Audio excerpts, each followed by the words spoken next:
Sir, overwhelmed po, tsaka super happy na yung mga sacrifices namin is nagbunga po. Ninamnamayo ba ma'am nga agpada kayo nga makaala iti Latin Honors? Hindi po sir, kasi nung mga third and fourth years na po parang medyo nag-decline po yung performance namin, pero thankfully umabot po kami ng cum laude po. Yan. First of all, ma'am, congratulations kasi nagmayat mo't ati Rikna, of course, lalo ti parents yo, ti family yo. Pero ma'am, question ko lang mo, curious, kasi dinakitak ati ngay mga kabombo, dinabasak, wow, BSN, duwa dapay. Ma'am, iso ba talaga ti pangarap yo nga course kin nagkadwa kayo, nagtulagan nyo ba nga agkadwa iti may nga course nga apananwin no, talaga nga iso iti kayat yo?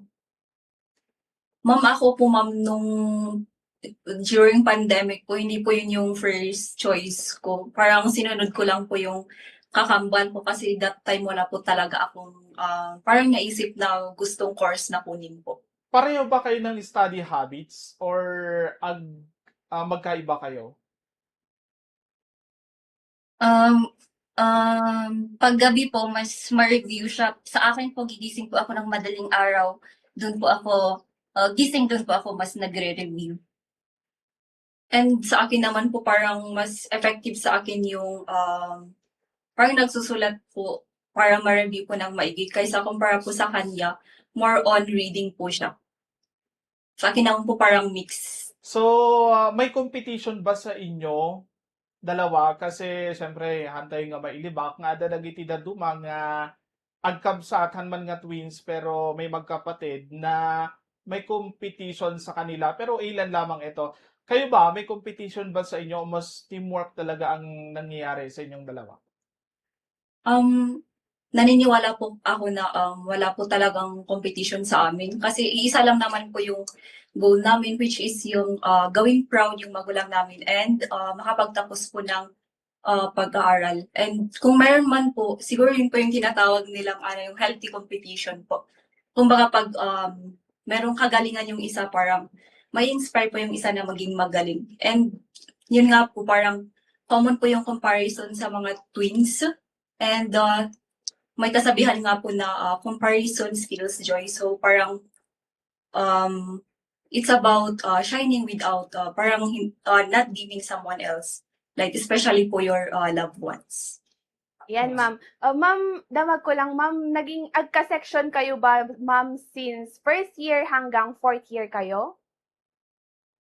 Ma'am, once po na nagka-section kami and na same group pa po kami ng duties, kaya minsan nagkakalituhan, ganun yung mga classmates namin. Tapos after a while, parang nade-discern naman na nila kung sino sa amin si Alessandria kasi medyo may pagkakaiba din po kasi sa personality namin, sa mga pananamit namin, tsaka sa gusto namin ginagawa.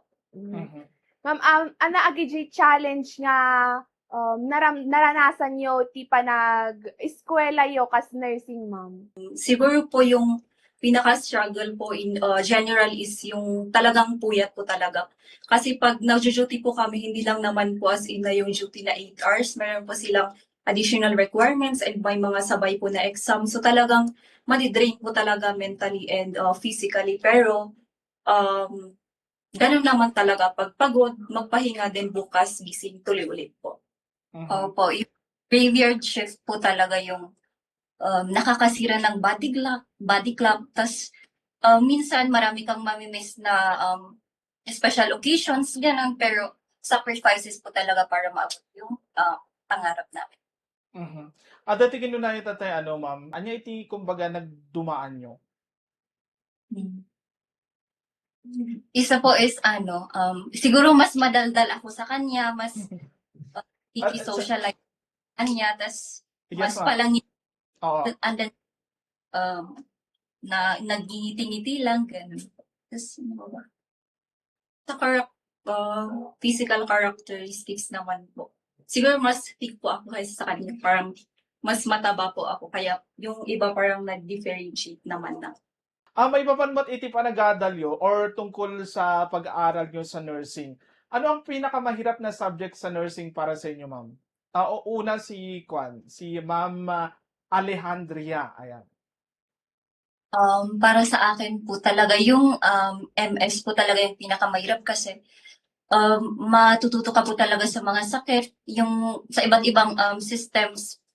Yung pinakamahirap po talaga is yung pathophysiology niya kasi kailangan mong i-follow yung disease process, mga ganun. Parang nakakalito minsan, mostly. Tas ang dami-dami din po kasi yung mga disease kaya Mm. sa same din po, MS or med-surg. Parang yung med-surg po kasi parang whole na po yun na parang disease process, and then parang yung disease process, management, and the pathogen ng isang sakit. So parang yun po talaga yung pinaka-complex sa nursing, yung pag-aaralan mo yung human anatomy, ganun yun. Mm. So, dapat igundaway may moment ba na muntik na kayong sumuko sa korneo? Or before this, eto na ba yung unang kurso na gusto niyo talaga, Bachelor of Science in Nursing? Or may una pa kayong nagustuhan na kurso, ma'am?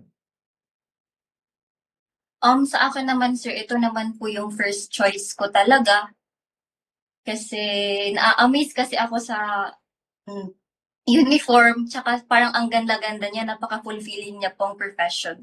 Hmm. Si ma'am naman, na isa.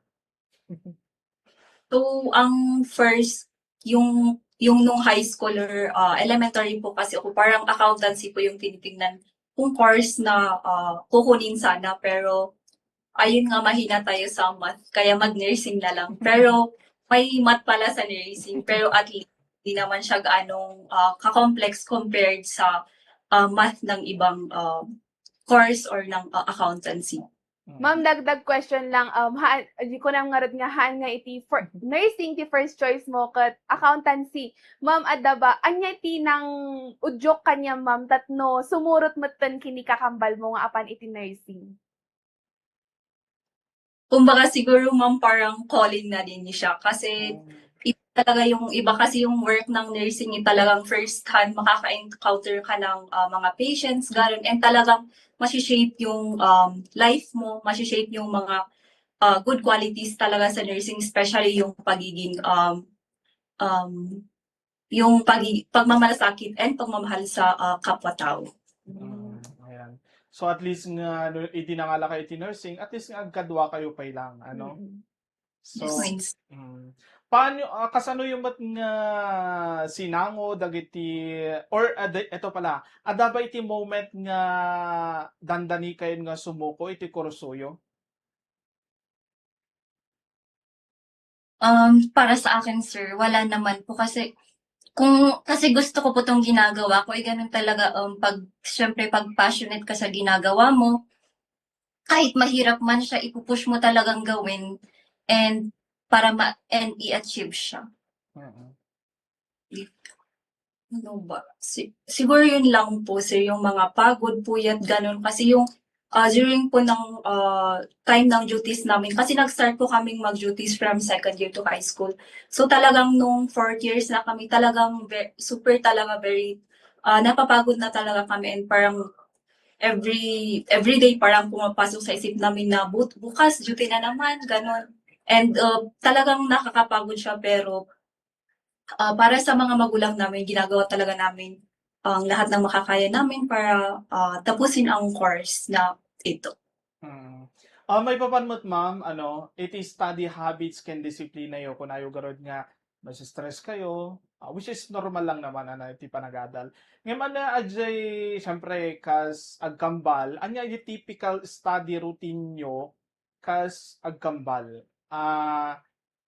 Adaba iti mas komportable kayo ba nga agkadkadwa nga ag-review and then question and answer? Adaba nagigi kasi nga typical study routine nyo, ma'am?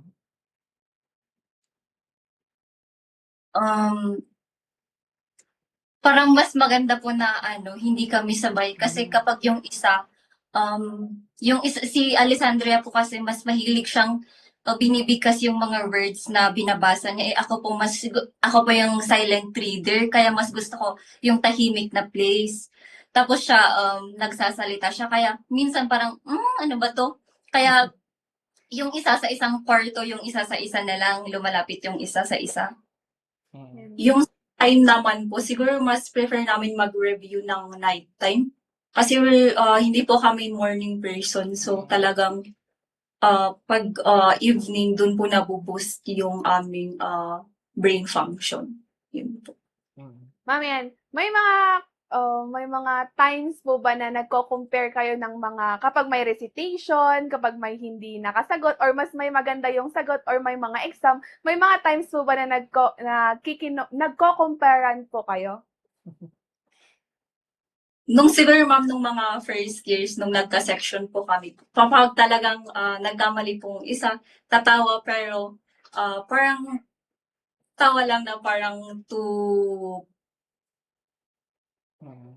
parang tatawa lang pero hindi naman yung as in na ida-down mo siya ganun. Oo. Mm. Mm. Kumbaga normal reaction. Mm. Oo. Oo.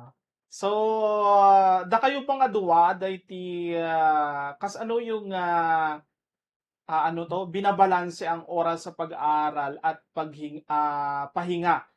Siyempre, dayjay panagadalyo as a cum laude ano, ket agadal kayo kas ano nga balbalansein at the same time ajay trabaho yu iti unag iti pagtaangan. Um, yung sa amin po yung hindi po kasi kami masyadong palalabas na dalawa. So, Okay. um, kapag galing sa duty, magpahinga. And then, during weekdays, nag-aaya po yung mga tita namin, punta po ng church. Parang yun na din po yung nagsisilbing rest po namin or pahinga namin sa buong weekends na duties and classes. Yan, ma'am. About naman po sa support and inspiration nyo, sino ma'am iti naging number one nga supporter yo kastamot nga naging inspirasyon yo ma'am tatno magunod iti panagpalpas and of course nga naging cum laude pay. Ay, yung parents po namin kasi talagang tutok sila sa amin. Strict man sila pero in a good way naman. Mm. Kaya hindi masyadong nalalabas paggabi, hindi kami nagbibisyo ganun kasi talagang tutok po yung parents namin sa amin. Pumupunta po yung tatay namin dito like parang every week po at minomonitor kami ganun. Pero may tiwala naman po sila sa amin. Mm. Yun. Di ma'am, Tapos, mm. apa. Si ma'am na isa. Gayon din po yung mga magulang po talaga namin yung inspirasyon po namin kasi talagang ginagawa po nila ang lahat para sa amin. Iba po talagang sakripisyo nila, ang mga paghihirap nila sa araw-araw para tustusin po ang aming pag-aaral. Mm. Anya tinagbalin nga reaction da ma'am. Siyempre very curious kami ano. Anya tinagbalin nga reaction da idi naamuan dang pareho kayo nga cum laude. Dagiti naging reaction dagiti naganak yo. Of course, very proud and very happy sila sa amin. Sabi nga po ng tatay namin na parang nag-aanuan sila ng nanay namin kung kanino daw kami nagmana. Parang ganun. Kung kanino namin naman na ang parang katalinuhan Oo. or si mama namin, mas expressive siya na sobrang happy niya. Pero yung tatay namin, hindi kasi as in. Pero alam naman namin na lubag-lagtok day puso na idinaamuan ng cum laude po kami. So, malaksi dati kwa, dagiti naganak yo. Talagang ano, nga uray sa sino iti damagin tayo, uray damagin yo ni Bomboke, uray damagin dak. Tibaga nga agbalin nga number one nga supporter ko. Family talaga, ano, hindi nawawala yan ang family. Siyempre, malaksi iti na marso ang iso na iti mangga-guide kada tayo. Adaba iti daduma, may professor or clinical instructor ba na nag-inspire sa inyo during iti college journey nyo?